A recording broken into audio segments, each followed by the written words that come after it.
दोस्तों नमस्कार। आज भारत ने जो 22 अप्रैल 2025 को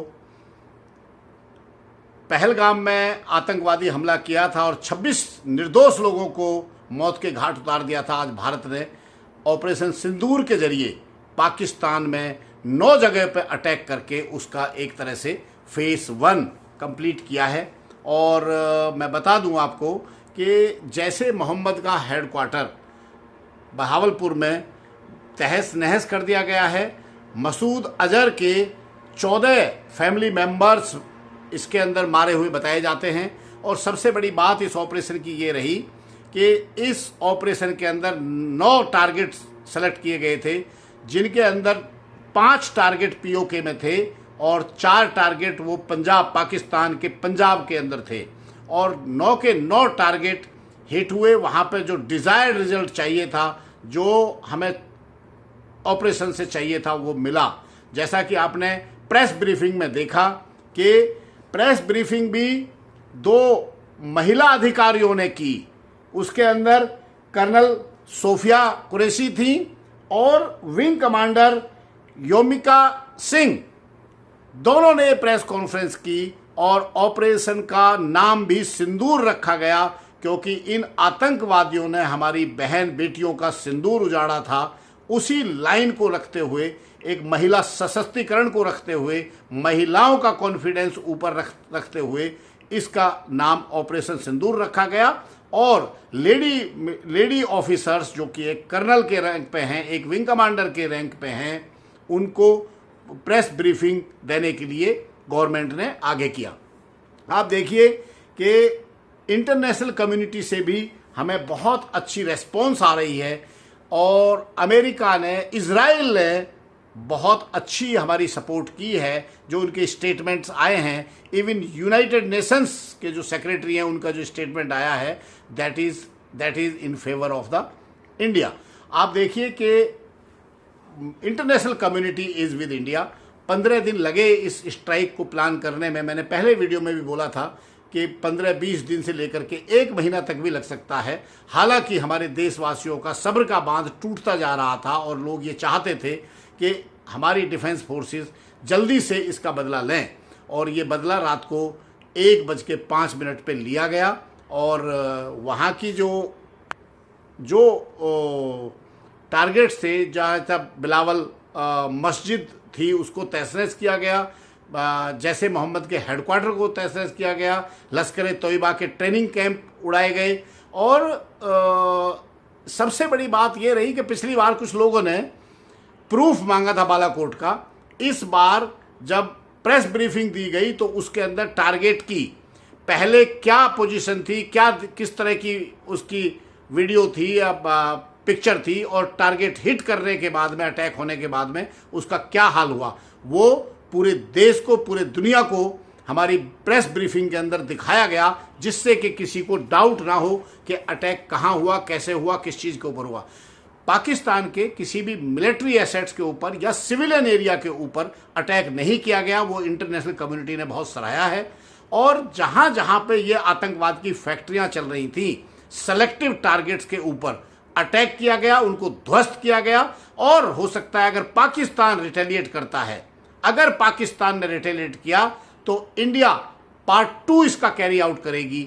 आप देखिए कि भारत की तैयारियां LOC के ऊपर, जितने भी हमारे शहर हैं, उन शहरों में मॉक ड्रिल की जा रही है, ब्लैकआउट किया जा रहा है, सिविलियंस को आगाह किया जा रहा है, उनको बताया जा रहा है कि in case of full scale war what they have to do. उन्होंने किस तरह से शहर को ब्लैकआउट कर रहे हैं, किस तरह से मॉक ड्रिल करनी है, किस तरह से फर्स्ट एड के लिए टीमें बनाई जा रही हैं।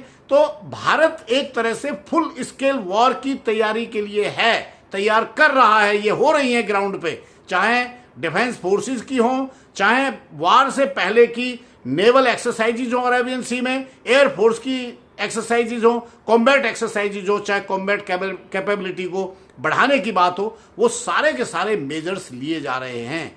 मुझे नहीं लगता कि पाकिस्तान रिटेलिएट करेगा, क्योंकि पाकिस्तान की कमर टूटी हुई है, वहाँ की जो लीडरशिप है वो घबराई हुई है। बलूचिस्तान के अंदर जिस तरह से उनकी नाक में दम किया हुआ है बलोच लिबरेशन फाइटर्स ने, उस वहाँ से वो फौज हटा नहीं सकते हैं और LOC पे उतना वो आर्मी बिल्डअप नहीं कर सकते हैं जितना कि उनको चाहिए भारत की फौज को रोकने के लिए। ये ऐसा नहीं लगता कि पाकिस्तान इसमें रिटेलिएट करेगा। पाकिस्तान के जो लीडरशिप है, पाकिस्तान की मिलिट्री लीडरशिप है, वो केवल और केवल अपना फेस बचाने के लिए अपने उस तरह के बयान दे रहा है कि हम we have the right to retaliate, but I don't think that Pakistan will retaliate after this. ये बहुत ही प्रोफेशनल, बहुत ही प्रिसाइज, इफेक्टिव एंड प्लान करके एग्जीक्यूट की हुई एक सर्जिकल स्ट्राइक थी जिसका रिजल्ट बालाकोट से भी ज़्यादा अच्छा था। More than 70 people have been injured, more than 20 people have died. अभी पिक्चर क्लियर नहीं है, अभी और पिक्चर्स आएंगी। और दूसरा, पाकिस्तान के अंदर जहाँ जहाँ भी हमने सर्जिकल स्ट्राइक की है, जहाँ जहाँ भी हमारी मिसाइल हिट हुई हैं, जो भी टारगेट्स हमने हिट किए हैं, उन टारगेट्स पे मीडिया की एक्सेस पाकिस्तान ने दी है। वहाँ से विजुअल्स आ रहे हैं, वहाँ से यूट्यूब के जरिए विजुअल्स आ रहे हैं कि कहाँ पर क्या स्ट्राइक हुआ, किस तरह की वहाँ पे आगजनी हुई, किस तरह की वहाँ पे तबाही हुई है, किस तरह से बिल्डिंगें टूटी हैं, मस्जिद टूटी है, मदरसा टूटा है या ट्रेनिंग सेंटर्स टूटे हैं। तो ये बहुत बड़ी बात है कि Pakistan has given and they have accepted it. उन्होंने 6 जगह पे एक्सेप्ट किया है, but it is always there that they want to play it, they want to undermine it. वो डाउन प्ले करना चाहते हैं, परंतु ये 9 जगह पे हुआ है और 9 के 9 जगह की आप देखिए प्रेस ब्रीफिंग के अंदर पूरी की पूरी उसकी कहानी दिखाई गई है, किस तरह से टारगेट्स के विजुअल्स थे पहले और उसके बाद में क्या विजुअल्स थे। आर्मी, नेवी, एयरफोर्स तीनों को इस प्लानिंग के अंदर शरीक किया गया स्टार्टिंग से ही, जो कि 99 में जब कारगिल वार हुआ था तो उस टाइम देखा गया था कि आर्मी, नेवी, एयरफोर्स के बीच में समन्वय नहीं था। इसलिए आर्मी, नेवी, एयरफोर्स तीनों को उस प्लानिंग में शामिल किया गया और जॉइंट एफर्ट्स के तहत, जॉइंट प्लानिंग के तहत इन टारगेट्स को भेदा गया, इन टारगेट्स को डिस्ट्रॉय किया गया। और अब ऐसा लगता है कि भारत ने कसम खा ली है कि ये जितने भी टेररिस्ट ठिकाने हैं जो अक्रॉस द LOC चल रहे हैं, इनको भारत अपने धरती पे रहते हुए बिना किसी LOC का वायलेशन किए हुए, भारत की कैपेसिटी ये है कि हम इनको यहीं से बैठे बैठे उड़ा सकते हैं, चाहे वो ड्रोन के थ्रू हो, चाहे मिसाइल लॉन्च करके हो, चाहे वो एयर स्ट्राइक से हो। So this is a big victory for our arm forces, big victory for our country. And हमारे जो 26 परिवार के जो लोग वहाँ पे निर्दोष लोग मारे गए, आज उनको थोड़ी सी वो एक तरह से देखिए, आदमी जो चले गए वो तो वापस नहीं आएंगे। एक हमारे लेफ्टिनेंट जो जस्ट 6 दिन पहले उनकी मैरिज हुई थी, उनकी वाइफ के सामने, जो 6 दिन पहले शादी हुई है, उसके सामने उनको गोली मारी गई। ये दुख इतना बड़ा था, आज भी है, रहेगा ज़िंदगी भर, कि वो हमारे लेफ्टिनेंट नरवाल अब वापस नहीं आ सकते। वो शिवांगी इस तरह इस मंजर को भूल नहीं सकती। ऐसे ही बाकी जो महिला हैं, बाकी जो परिवार हैं, या भारत इस दुख को भूल नहीं पाएगा।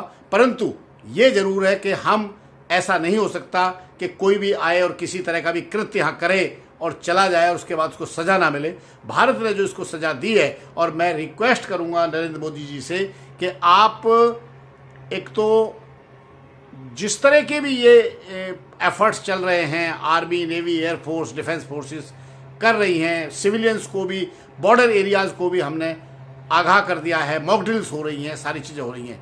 We should carry out a second strike also, because जो पहले स्ट्राइक में टारगेट डिस्ट्रॉय नहीं हुए हैं, अभी लोहा गर्म है, अभी सेकेंड स्ट्राइक कर देनी चाहिए, जिससे कि जहाँ पे जैसे मोहम्मद के आका लश्कर तोयबा के प्लानर्स बैठे हुए हैं, उन टारगेट्स को भी हिट किया जाए, इनको भी यहाँ से जन्नत में भेजा जाए। और मैं बड़ी आश्चर्य की बात है कि आर्मी चीफ असीम, पाकिस्तान आर्मी के चीफ असीम कहाँ गए? वो जो इस तरह की बातें उन्होंने ओवरसीज़ कन्वेंशन में की थी, ओवरसीज़ मीटिंग में की थी पाकिस्तान में, कि हिंदू और मुस्लिम साथ नहीं रह सकते हैं, 1.3 मिलियन आर्मी के सामने हम नहीं झुके तो बलोच थोड़े से लोग हमें क्या झुकाएंगे। बलोच फ्रीडम फाइटर्स हैं और इंडियन आर्मी 1.3 कायर नहीं है, जिस तरह से आपने कायरता से इंसर्जेंट्स को LOC क्रॉस करा करके आप काम कराते हैं। भारत की बड़ी बहादुर फौज है जो कि प्रोफेशनली काम करती है और प्रोफेशनल तरीके से काम करती है और सारे के सारे मानवता के मानकों को पालन करते हुए, ह्यूमन वैल्यूज़ को आगे रखते हुए तब काम करती है। इसीलिए ये सेलेक्टिव टारगेट्स के ऊपर स्ट्राइक की गई है। आप असीम मुनीर जी थोड़ा सा सोचिए, आत्मचिंतन कीजिए, आपको समझ आएगा। आप ये मदरसे की जो आपकी मानसिकता है, उस मदरसे की और मुल्ला की जो मानसिकता है, उससे बाहर आइए। You are a army general, you are heading country's defence, तो आपको ये सोचना चाहिए। और let us wait that a target will come and hit mister Lashkar तैयबाज एंड जैसे Mohammed said also, you will find, and आपको उसका भी मातम मनाना पड़ेगा जल्दी ही। एंड मैं रिक्वेस्ट करूंगा अपने दर्शकों से कि मेरे चैनल को सब्सक्राइब कर लें और अपने कमेंट करें, कमेंट में बताएं कि आप किस टॉपिक के ऊपर आप वीडियो चाहते हैं। मैं रिक्वेस्ट करूंगा। Thank you very much.